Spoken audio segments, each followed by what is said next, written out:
Hello, I'm Game Retainer, and in this video I'm going to go through some things you may not know about 7 Days to Die. The first thing I've got is around Trader Joel. Despite having a weird voice, there's something cool about his place. If you head down his fireplace, you can come out inside his little house, and there's not that much in there. Some magazines, some containers, bits and bobs, nothing too extravagant. You can have a look under here, which is he stands just there. You can see his legs. Can't go up it, unfortunately, not without console commands, but if you go down here, you can unlock the door, and out you go. The next thing you may not know is that you can confuse zombies. If you put at least 2 points into the perk parkour, you can jump, and every now and again, it doesn't happen 100%, but you see there, that zombie stopped following me and has now gone into rage mode and is just starting to attack random scenery. He will eventually come back on to attack me if I hang about, but it's just a cool way to get some of the zombies distracted, if only for a few seconds. You do need at least 2 points into the perk parkour, but that's the only requirement, and then you can jump around and confuse the zombies. Number 3 is about buried supply missions. Don't go straight up to it and start. Instead, do some digging. Save yourself some work. Once you start a buried supplies mission, by default, every 10 blocks you dig, there's a certain percentage, I think it's 20% or something close to that, chance of a small horde of zombies spawning. If you instead do some digging beforehand, as much as you like, as you can see here, for me, it's actually spawned in one of the areas I dug. So I don't have to dig a single thing, I can just go down and pick it up. Keep in mind, once you do pick up the buried treasure, you will have a few enemies to deal with. But just to make it a bit easier for yourself, do a little bit of digging before starting or activating the quest marker. Sticking with missions, the fourth thing that you may not know, although this is a pretty widely known one, is that you can loot the same POI twice, provided it's a part of a mission.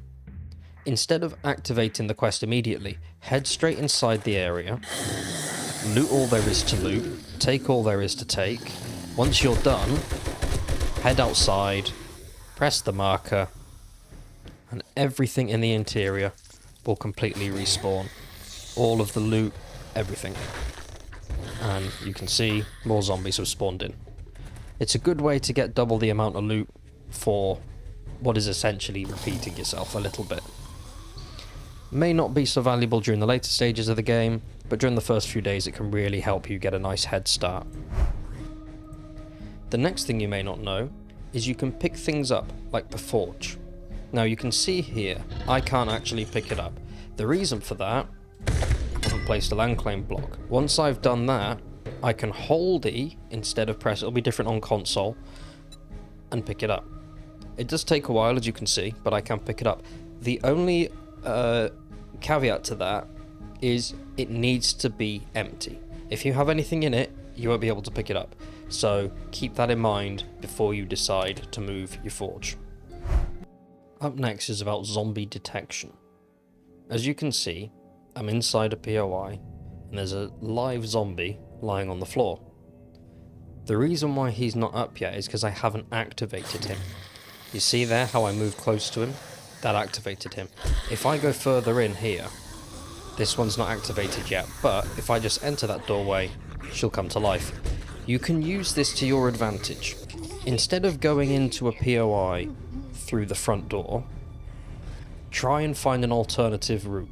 Most POIs will usher you in a certain way, and that's to trigger all the zombies in order.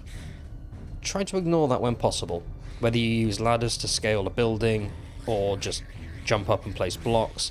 Find another way round. Even enter in reverse. If there is a building that has a clear entrance and exit, going through the exit, you'll be able to take the biggest load of zombies by surprise and then clear out the rest. It's nice and easy. Up next is hatches.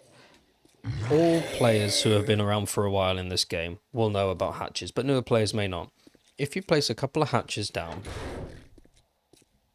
that's all you need to do to stop zombies.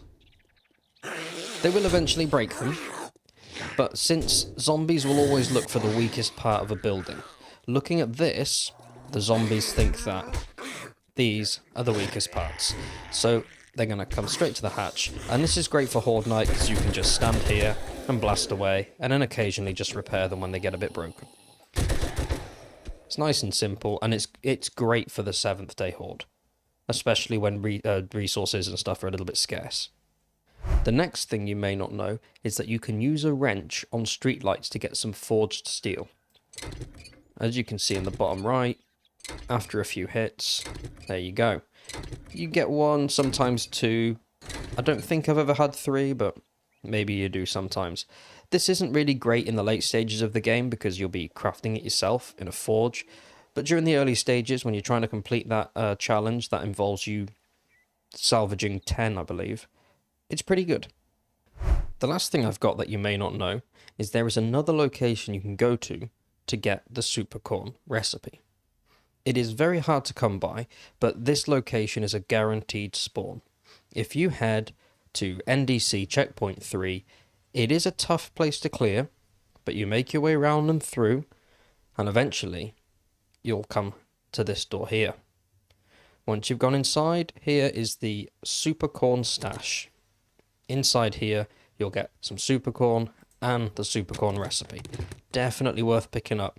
Even if you just tunnel through, grab it, and make a bolt for it. Absolutely essential for making duct tape and making money. That said, that's all I've got for this one. If you found this interesting, let me know. If you didn't find this interesting, also let me know. Hopefully, I'll catch you all in the next video.